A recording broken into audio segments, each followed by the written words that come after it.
We got the 2006 H2 Hummer Sut. Someone decided to vandalize it, key it all up, screwdriver, whatever they did. So I'm gonna re-Raptor black bedline this. I don't know what color I'm gonna do. Take suggestions.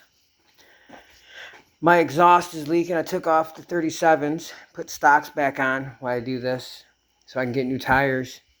About to switch up the whole look. You stay tuned to that finished product. I think I'm gonna throw some suicide doors on it this winter. See ya. You stay tuned, YouTube world.